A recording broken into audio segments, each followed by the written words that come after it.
So I've been trying to do shorts about this, but I haven't really been able to get everything I want to say about this Liverpool-Chelsea game this morning. Chelsea draw 1-1 away to Anfield. They were the better team today. We saw that. We've been seeing that whenever Chelsea play Liverpool in general, over the past few seasons, Chelsea have generally outplayed them. Now, have the results went their way at Anfield? No. But when they come to the bridge, they've been getting ripped up. They've been getting torn up by us.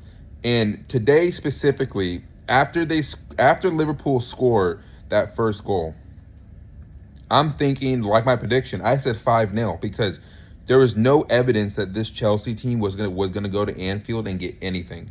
But when the 20th minute hit, this team, for some reason, flipped the switch.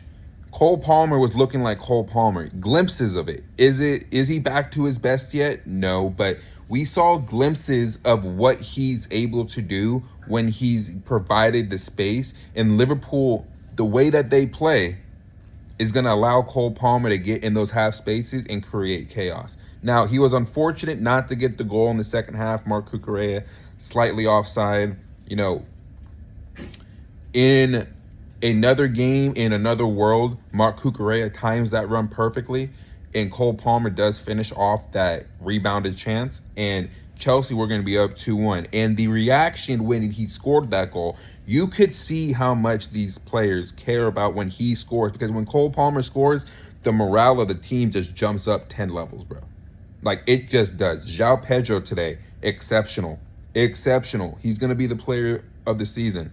And this is why there's links to Barcelona, right? Because the way that he plays, I call him a smooth operator for a reason. When he has the ball to feet, the game slows down. The game goes at his pace. And when he took on that run in the second half, beating 3 Liverpool players and gets fouled in the box by Jermaine Frimpong, and it was a penalty.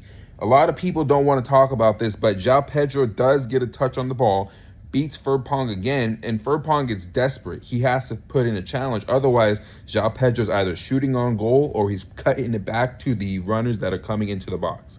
This is why, in my opinion, why didn't that go to VAR? Why wasn't there an opportunity to go look at that again?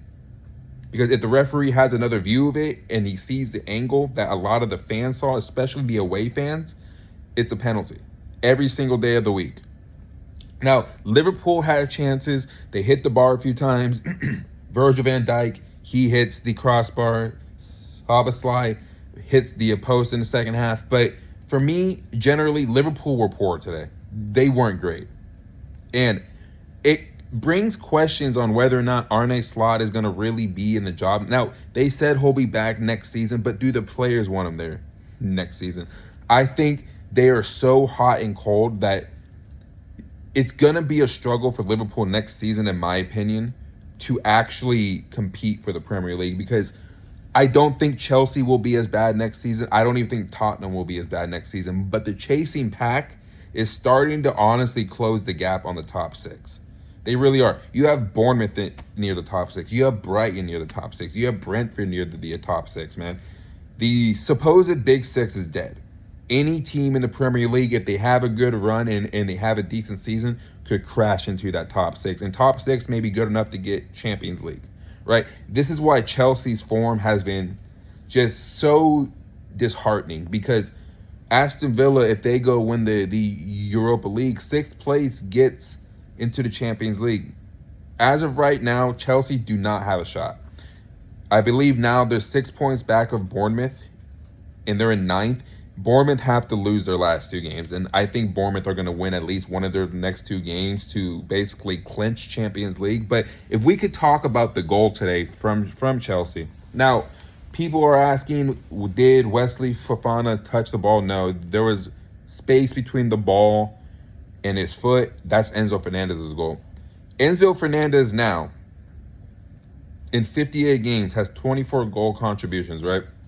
For the people that continue to sit here and say that he's not a good midfielder, he's wishy-washy, He shows up in the games where Chelsea need to get points. He shows up generally in almost every single game. Now, does he have bad moments and bad performances? Yes, every player does. Lionel Messi had bad performances. Cristiano Ronaldo has had bad performances. Neymar has had bad performances, right? Kevin De Bruyne has had bad performances, right? Toni Kroos has had bad performances. Luka Modric, right? These players have had bad performances in their careers, and they are still considered the greatest in their position. I'm not saying Enzo Fernandez is going to reach the levels in his club career of a Toni Kroos, of a Lionel Messi, or even a Cristiano Ronaldo, right? Or a Luka Modric. But we need to stop disrespecting this man. He clearly cares enough about the club to the point where he's still celebrating like he wants to be here. He still wants to be at the club. He does need to get paid what he's asking for, in my opinion. But the overall dynamic of the game, Chelsea were the better team today. They absolutely were. They were unlucky not to get 3 points.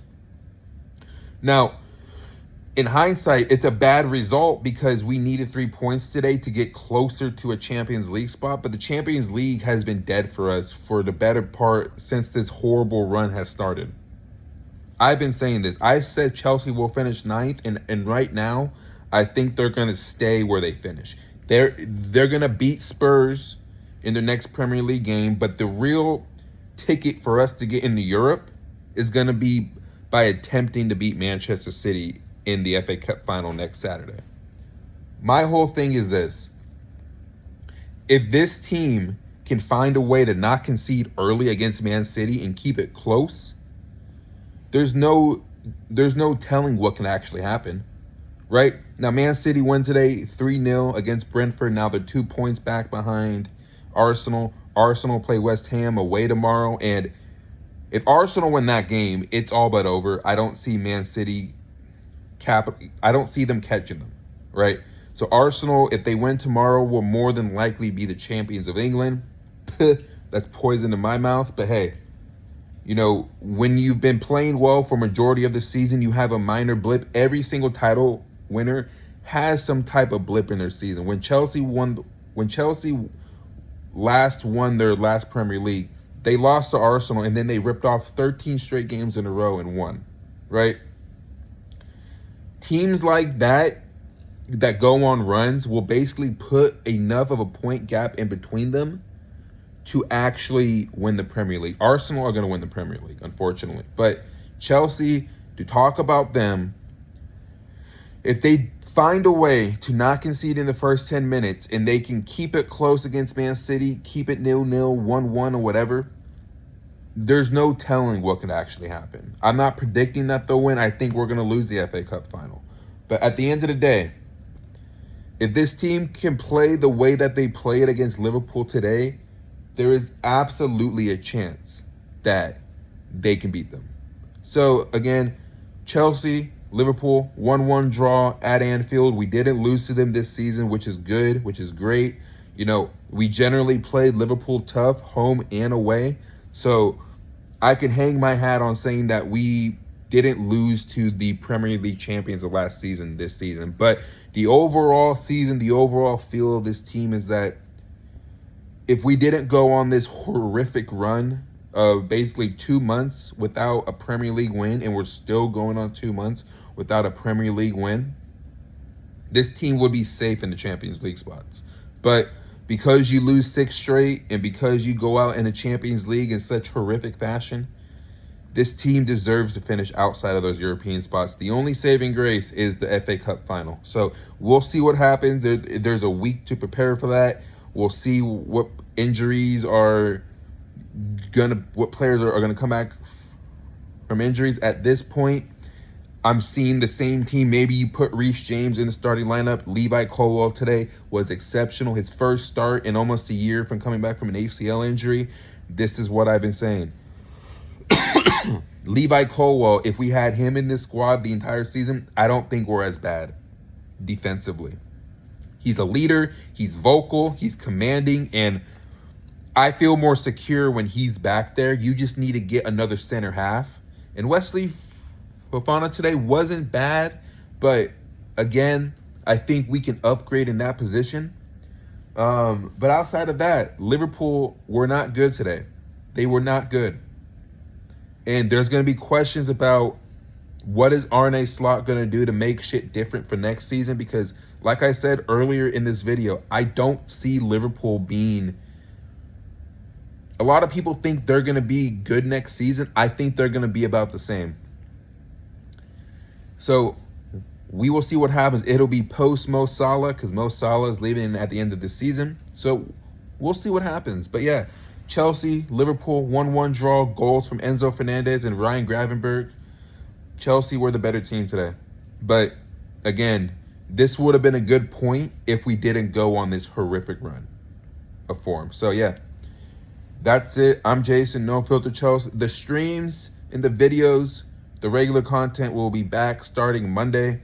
I will be back at my home in my regular settings, and we will have a lot to talk about. There's a lot of stuff that has happened over the past 72 hours that I've been away from my home in the world of football, and I cannot wait to talk to you guys about it and give you my thoughts about it. And one last thing here.